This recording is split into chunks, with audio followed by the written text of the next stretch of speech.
بسم اللہ الرحمن الرحیم۔ السلام علیکم اسٹوڈینٹس، آپ کو بکوالی اردو چینل پر خوش آمدید۔ اسٹوڈینٹس، ہم 10ویں جماعت کی اردو کی نئی ماڈل درسی کتاب کی پڑھائی کر رہے ہیں۔ سب سے پہلے ہم نے حصہ نثر شروع کیا ہوا ہے اور اس سلسلے کے ہم نے پہلے 2 اسباق مکمل طور پر پڑھ لیے ہیں، اور دوسرے سبق محسن محلہ کے ہم نے کل ایک اقتباس کی تشریح کر لی تھی، اور ایک اور اقتباس کی تشریح آج آپ کو کروا دی جائے گی۔ صفحہ نمبر 18 پر آخری پیراگراف ہے۔ چوتھے روز فجر کی اذان کے وقت جب ماسٹر صاحب فوت ہو گئے، تو یہاں سے یہ پیراگراف یعنی کہ اقتباس شروع ہو رہا ہے اور آخر تک۔ پیپر میں اتنے لینتھی نہیں آتے ہیں، آپ یہی سمجھیں کہ آپ کو 2 پیراگراف اکٹھے کر کے تشریح کروائی جا رہی ہے تاکہ آپ کے پاس ذرا تفصیلی تشریح چلی جائے، اور زیادہ سے زیادہ اقتباسات، زیادہ سے زیادہ جملے، زیادہ سے زیادہ پیراگراف کی تشریح آپ کے پاس آ جائے، ٹھیک ہے۔ شیخ کریم صاحب کے پاس محفوظ کرا دیا یہاں تک، یہ جو پیراگراف ہے اس کی آپ کو ابھی جو ہے میں تشریح کرواؤں گی۔ اسٹوڈنٹس، پراپر فارم میں آپ نے پہلے پیج ریڈی کر لینا ہے۔ یہ جماعت میں کروایا گیا کام ہے تو اس کے مطابق یہاں پر پیج ریڈی ہوا ہے، ٹھیک ہے۔ جماعت کا کام لکھا گیا ہے، تاریخ ہے، پھر اسٹوڈنٹ کا اپنا نام، اس کے بعد سبق نمبر 2 محسن محلہ اور اقتباس 2، ٹھیک ہے۔ آج دوسری اقتباس کی یہ تشریح ہم کر رہے ہیں، اور یہ اقتباس میں نے آپ کو بتا دیا ہے۔ یہاں پر ہم نے اقتباس جو ہے وہ ڈاٹڈ فارم میں لکھا ہے۔ پہلے 3-4 الفاظ ہیں، چوتھے روز فجر کی اذان، ٹھیک ہے، پھر ڈاٹس مارک کر کے آخری 2 الفاظ یعنی کہ یا 3-4 الفاظ جو آپ کا اقتباس ہے اس کے آخری۔ شیخ کریم کے پاس محفوظ کرا دیے تھے، یہاں تک کرنا ہے۔ میں نے آپ کو بک سے پورا پیراگراف دکھا دیا ہے۔ اس کے بعد آپ نے تشریح کی ہیڈنگ دینی ہے، اور تشریح کے بعد آپ نے ہیڈنگ کے بعد لازمی طور پر کون سی علامت جو ہے وہ لگانی ہے، وہ تفصیلیہ کی علامت لگانی ہے، کیونکہ تشریح میں ہم پوری تفصیل اور وضاحت جو ہے وہ لکھ رہے ہوتے ہیں۔ اس کو ڈبل انڈر لائننگ بھی کرنی ہے، اور کوشش کریں کہ یہ پوائنٹر کی بجائے مارکر کا استعمال کریں۔ سب سے پہلے اسی طرح جیسے پہلے پیراگراف میں آپ کو ایک تمہیدی تعارفی پیراگراف جو ہے وہ شارٹ سا مختصر سا کروایا تھا، وہی والے یہاں پر بھی جملے لکھے گئے ہیں، تو آپ نے یہ اسٹارٹ میں کوشش کریے گا ضرور لکھ دیں۔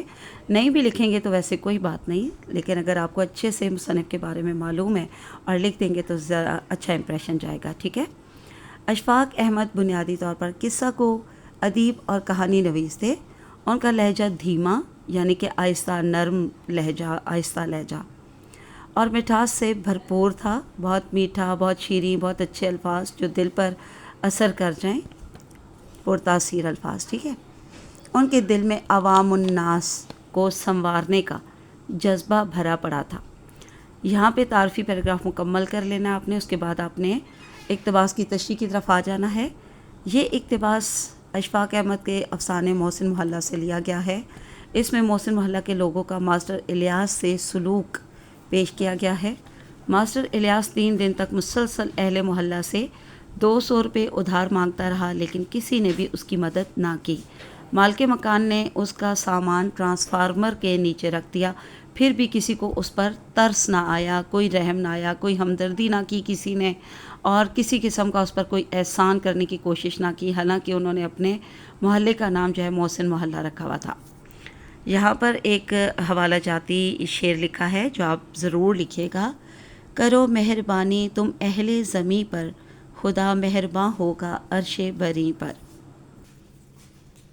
مسلسل سردی میں رہنے کی وجہ سے ماسٹر صاحب کو نمونیا ہو گیا۔ چوتھے روز فجر کی اذان کے وقت جب وہ فوت ہو گئے تو محلہ کے ایک ایک شخص کو ان کی موت کا بہت دکھ ہوا۔ ناشتے کا وقت ختم ہونے تک ہر شخص خاموشی اور دکھ کی دھند میں بندھا اور لپٹا ہوا دھوپ میں جا کھڑا ہوا۔ ماسٹر جی کے بٹیروں کو ایک کوزہ یعنی کہ ایک پیالہ بھر کر باجرے کا اناج کھانے کو دیا گیا۔ مرغے کو پانی کے برتن میں آٹے کی گولیاں ڈال کر دی گئیں۔ شیخ کریم نواز صاحب جنہوں نے سب سے پہلے قرض دینے سے انکار کیا تھا، وہ اپنی حویلی سے نکل کر ٹرانسفارمر کے نیچے آ بیٹھے۔ یہاں لوگوں نے بڑی سی دری بچھا دی تاکہ جو لوگ تعزیت کے لیے، افسوس کے لیے، ماتم کے لیے آئیں وہ یہاں بیٹھ سکیں، اور 2-3 اخبار بھی وہاں رکھ دیے۔ آہستہ آہستہ وہاں لوگ اکٹھے ہونا شروع ہو گئے۔ شیخ کریم نے 200 روپے سعید اور بلال کو دے کر قبر کا انتظام کرنے بھیجا، پھر 300 روپے بابو جلال کو دے کر کہا کہ وہ رحمت کو بھی ساتھ لے کر جائے اور کفن دفن کا اور کافور کی گولیاں اور عرق گلاب اور پھولوں وغیرہ کا انتظام کر لے۔ یہ وہ ہی شیخ کریم تھے جنہوں نے صرف 200 روپے بھی ماسٹر صاحب کو ادھار نہیں دیے تھے۔ جبار حلوائی نے بھی دودھ پتی کا ایک بڑا دیگچہ ابال کر یعنی کہ اچھی طرح پکا کر لوگوں میں بانٹا۔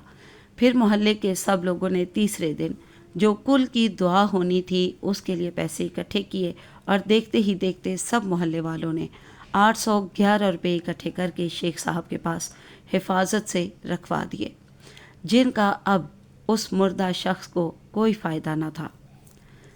اسٹوڈنٹس، یہاں پر ایک کال جو ہے وہ میں نے کوٹ کیا ہے، لکھا ہے، تو یہ بھی آپ ضرور لکھیے گا۔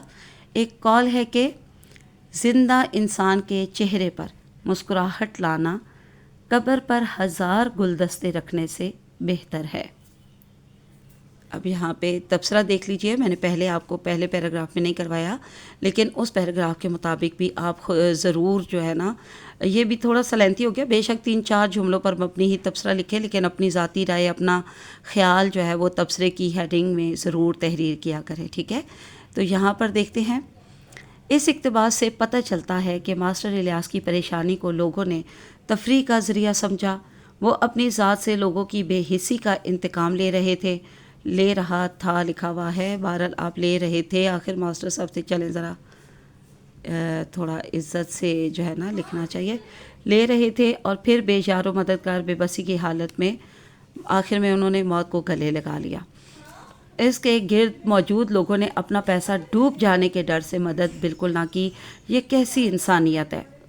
ہمارا طرز عمل بالکل بھی مناسب نہیں ہے آج کل کے موجودہ دور میں اگر دیکھا جائے تو، اور انسان اور انسانیت ہی ہمیشہ ہماری پہلی ترجیح ہونی چاہیے، کیونکہ میں یہاں پہ نون کا نقطہ بھی آنا ہے، ٹھیک ہے؟